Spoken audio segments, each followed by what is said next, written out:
Então, imagine só. Você acorda, não com o bip suave do seu despertador, mas com o galo cantando como se não houvesse amanhã. Você abre os olhos e algo está terrivelmente errado. Não tem colchão macio, nem aquecimento central, apenas um colchão de palha áspero num chão de terra frio e úmido. O ar cheira a terra, muita terra. Uma mistura forte de fumaça de lenha, corpos não lavados e algo vagamente agrícola que você não consegue identificar. Você não acordou do lado errado da cama, você acordou no lado errado de um milênio.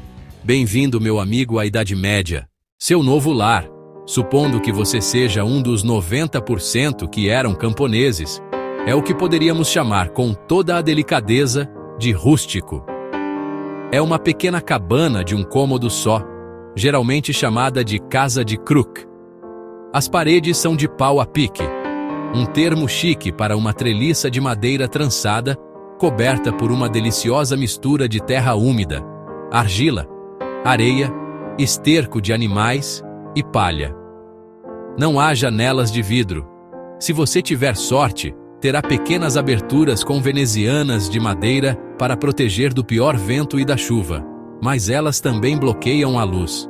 O chão é apenas terra batida, talvez salpicado com um pouco de palha ou ervas para tentar disfarçar os cheiros e a umidade.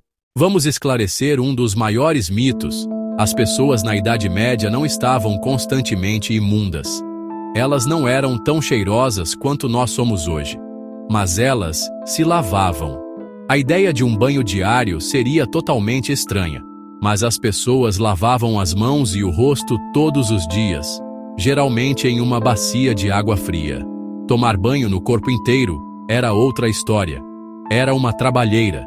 Você tinha que buscar a água do poço ou do rio, aquecê-la no fogo e encher uma tina de madeira. Isso frequentemente era uma atividade familiar comunitária, com todos usando a mesma água, começando pela pessoa mais importante da casa. Banhos públicos existiam nas cidades, mas para um camponês da aldeia, um banho de corpo inteiro era um luxo ocasional, talvez reservado para grandes festas.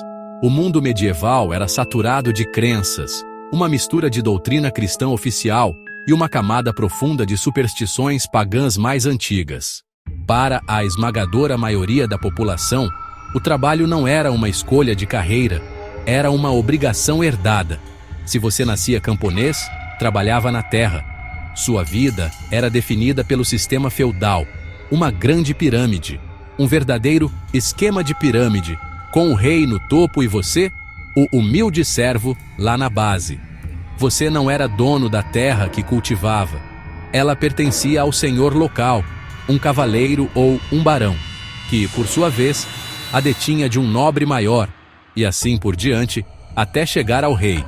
Em troca do direito de cultivar algumas faixas de terra para sua própria família, você devia ao seu senhor um preço altíssimo em trabalho e bens. Sua semana de trabalho era brutalmente dividida. Vários dias por semana, você era obrigado a prestar serviço de trabalho na terra pessoal do senhor, o demesne. Este era um trabalho não remunerado. Você arava os campos dele, semeava as colheitas dele e colhia os grãos dele. Tudo antes mesmo de poder pensar em cuidar dos seus próprios. No nosso mundo moderno, a gente está, sabe, absolutamente afogado em palavras. Elas estão nas nossas telas, nos nossos livros e nas placas por toda a parte. Mas para o camponês medieval, o mundo era quase que totalmente analfabeto. A vasta maioria das pessoas, talvez mais de 95%, simplesmente não sabia ler nem escrever. E isso não era porque eles eram burros.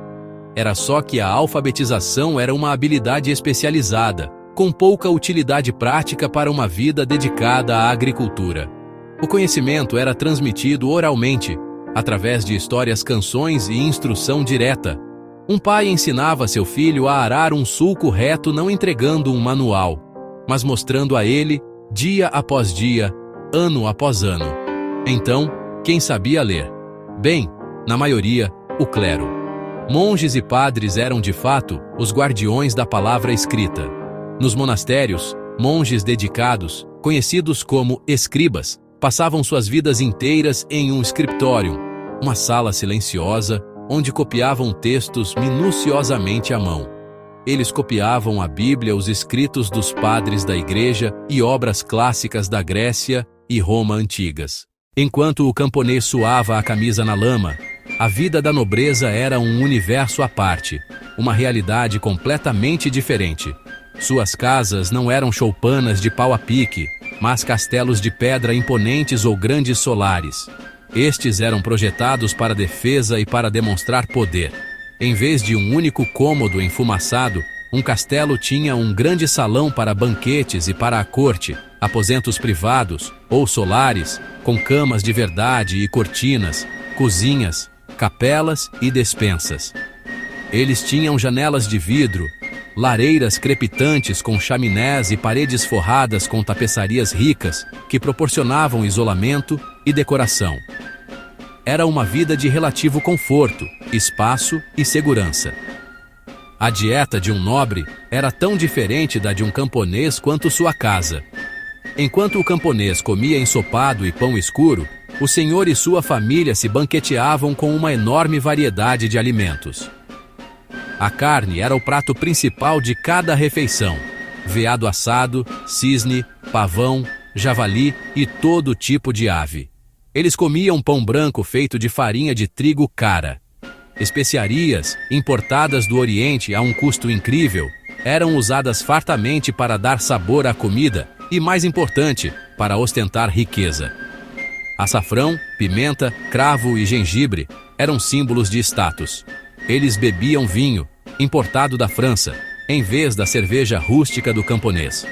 Os banquetes eram eventos teatrais, com vários pratos e iguarias elaboradas, dignos de um rei do camarote da Idade Média. Pode parecer que a Idade Média é um mundo completamente alheio, uma época de lama e miséria, que não tem nada a ver com nossas vidas limpas e tecnológicas. Mas, olhando mais de perto, você descobrirá que o passado não está tão distante quanto parece. Estamos cercados pelos fantasmas de costumes, frases e instituições medievais. Muitas das coisas que consideramos óbvias têm suas raízes firmemente plantadas no solo do período medieval. Nosso mundo foi construído sobre as fundações estabelecidas nesses séculos. Pegue nossa língua. Muitas frases comuns são ecos da vida medieval. Quando você segura a língua, está se referindo a uma época em que a língua de um fofoqueiro podia literalmente ser presa com um instrumento de metal como punição. A frase, levar um pé na bunda, vem da prática de um artesão ser demitido e ter suas ferramentas jogadas em um saco e entregues a ele. Quando um noivo carrega sua noiva pela soleira da porta, ele está reencenando uma antiga crença de que espíritos malignos espreitavam na entrada de uma nova casa. E a noiva era vulnerável a eles. Até mesmo nossos sobrenomes frequentemente refletem as ocupações de nossos ancestrais medievais: ferreira, padeiro tanoeiro, carpinteiro e alfaiate. Muitas de nossas instituições centrais são invenções medievais. A universidade moderna, por exemplo, surgiu diretamente das escolas catedráticas do século XII. A ideia de uma corporação de acadêmicos e estudantes com faculdades, graus e vestes acadêmicas é uma herança direta de lugares como Bolonha, Paris e Oxford. Então, depois da nossa pequena viagem no tempo, voltamos ao século XXI. O ar é mais limpo. Na maioria das vezes, a comida é mais segura e um simples corte dificilmente vai te matar. É fácil olhar para a Idade Média com um certo ar de superioridade, vê-la como um tempo sombrio, atrasado e brutal, do qual, felizmente, escapamos. E, de muitas maneiras, isso é verdade. Os avanços na ciência, medicina, direitos humanos e liberdade pessoal são imensos e nunca devem ser dados como garantidos. A vida de um camponês medieval era de dificuldades implacáveis, horizontes limitados e vulnerabilidade constante. No entanto, descartar o período como simplesmente a Idade das Trevas é perder o ponto principal. Foi uma era de criatividade, fé e resiliência incríveis. Foi a época que construiu as grandes catedrais que ainda dominam o horizonte das nossas cidades, monumentos de engenharia e arte criados com as ferramentas mais básicas.